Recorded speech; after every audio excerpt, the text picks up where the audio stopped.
श्री स्वामी समर्थ. तुम्हा सगळ्यांचं माझ्या यूट्यूब चॅनलवर अगदी मनापासून खूप खूप स्वागत आहे. आजचा दिवस तुम्हाला शुभ जाओ. स्वामींच्या कृपेने तुमच्या सगळ्यांच्या चांगल्या इच्छा पूर्ण हीच मी स्वामीचरणी प्रार्थना करते आणि आजच्या व्हिडिओला सुरुवात करते.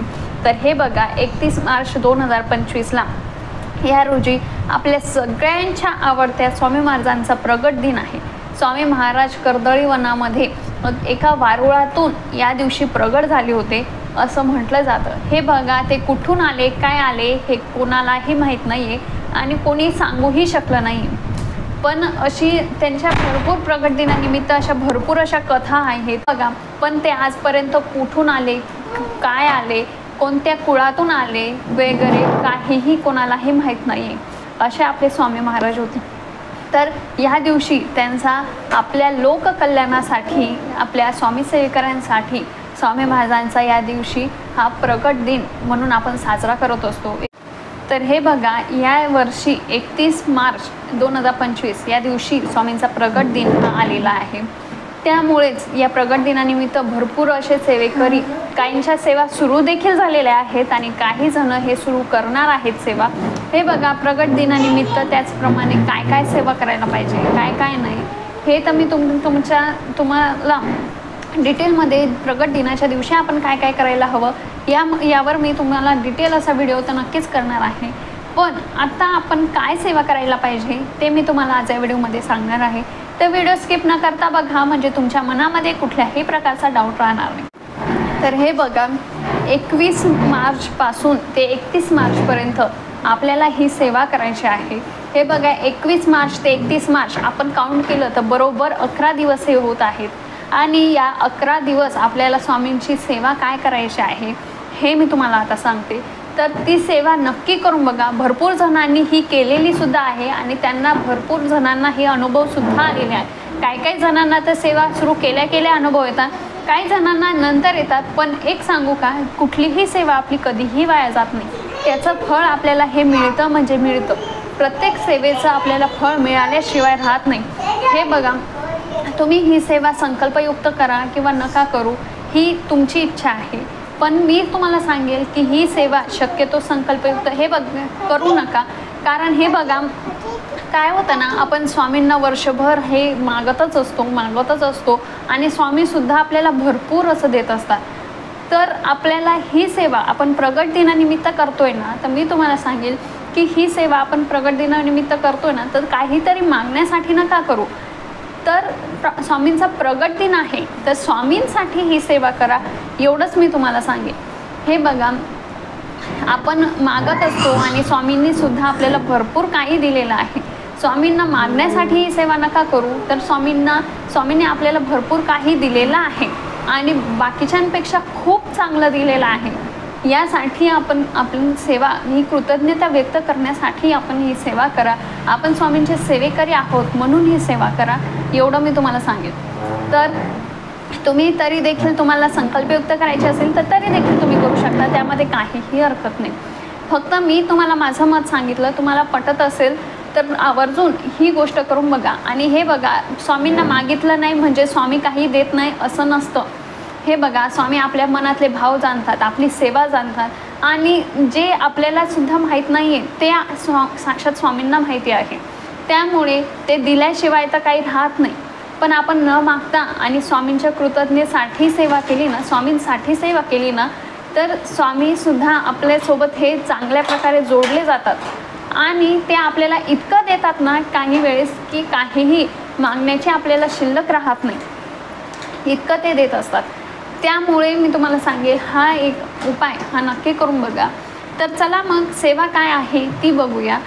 तर सेवा आहे हे बघा आपल्याला रोज स्वामी चरित्र सारामृत जे आहे त्याचा आपल्याला रोज एक पाठ करायचा आहे.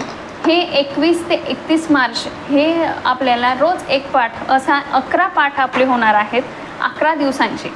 त्याचबरोबर रोज 11 माळी करायच्या आहेत. श्री स्वामी समर्थ जपाचा नामस्मरण करायचं आहे. श्री स्वामी समर्थ या जपाच्या आपल्याला 11 माळी करायच्या आहेत, हे लक्षात घ्या.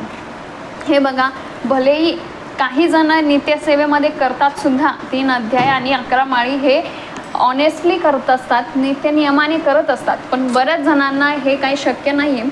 तर काही जणांना जमतही नाही, काही वर्किंग देखील आहेत किंवा दैनंदिन जीवनात आपली भरपूर अशी धावपळ असते, म्हणून बऱ्याच जणांना या गोष्टी करायला जमत नाही. पण आपण या अशा काही दिनानिमित्त, अशा काही सणांनिमित्त आपण ही अशा सेवा या केल्या ना, तर त्याचं नक्कीच आपल्याला कितीतरी जास्त पटीने आपल्याला फळ मिळत असतं, हे लक्षात घ्या. तर आपल्याला एक स्वामी चरित्र सारामृताचा रोज पाठ करायचा आहे, त्याचबरोबर 11 माळी करायच्या आहेत आणि तारक मंत्राचा आपल्याला पठण करायचं आहे. तर तुमची जर इच्छा असेल तर तुम्ही 11 वेळेस पठण करू शकता किंवा एक वेळेस जरी पठण केलं तरी देखील चालेल, त्यामध्ये काहीही हरकत नाही. पण पठण हे आपल्याला नित्यनियमाने करायचं आहे, हे लक्षात घ्या. तर अशा ही सेवा, फक्त एवढीच सेवा आपल्याला करायची आहे.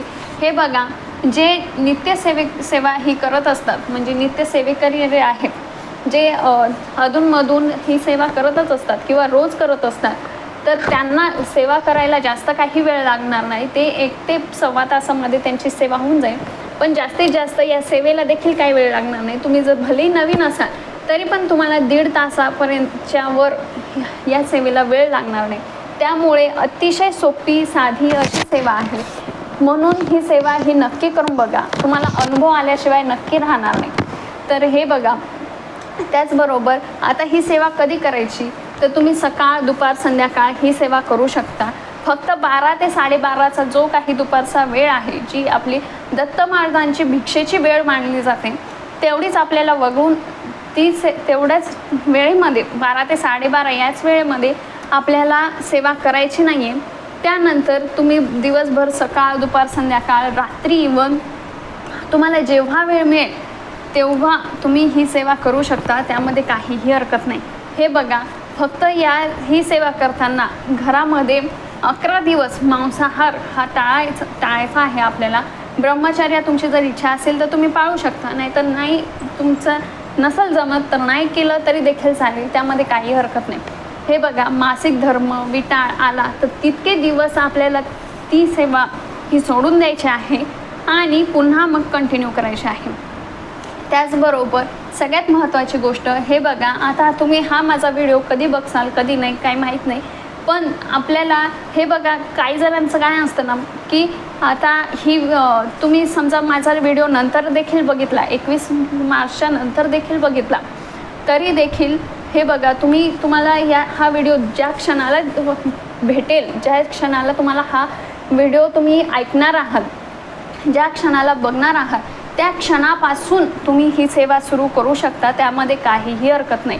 हे बघा, 21 मार्चपासूनच केली पाहिजे किंवा याच दिवसापासून केली पाहिजे, त्याच दिवसापासून केली पाहिजे, असं काहीही नाही आहे.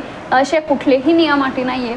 तुम्हाला जितक्या दिवस तुम्ही जेव्हापासून सुरू करायची तितके दिवस तुम्ही ही सेवा करू शकता, त्यामध्ये काहीही हरकत नाही.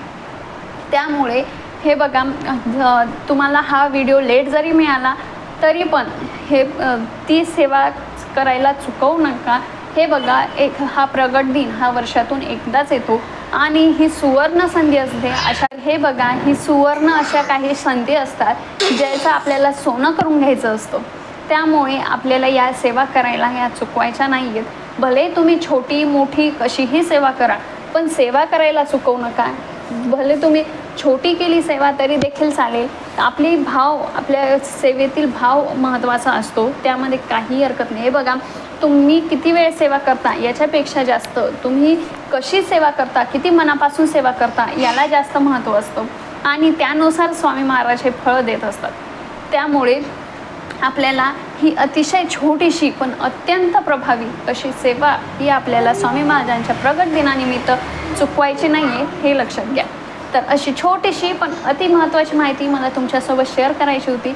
त्याचबरोबर तुम्हाला जशी अक्कलकोट स्वामी महाराजांचं नित्य दर्शन घेण्याची जर इच्छा असेल तर मी आपल्या याच यूट्यूब चॅनलवर श्री अक्कलकोट स्वामी महाराजांचं नित्य प्रातःकाळची महापूजा दर्शन, त्याचप्रमाणे श्री अक्कलकोट स्वामी समाधी मंदिर वसालंकार महापूजेचं दर्शन आणि श्री वटवृक्ष देवस्थान अक्कलकोट स्वामी महाराज महापूजा दर्शन मी आपल्या याच यूट्यूब चॅनलवर संध्याकाळी ठीक 9:30 वाजता पोस्ट करत असते.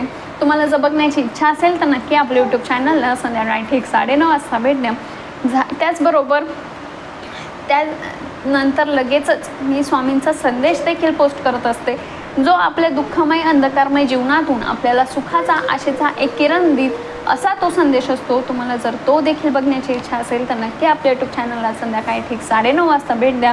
झालेली सेवा मी स्वामींच्या चरणी रुजू करते आणि आजच्या व्हिडिओला इथेच थांबवते।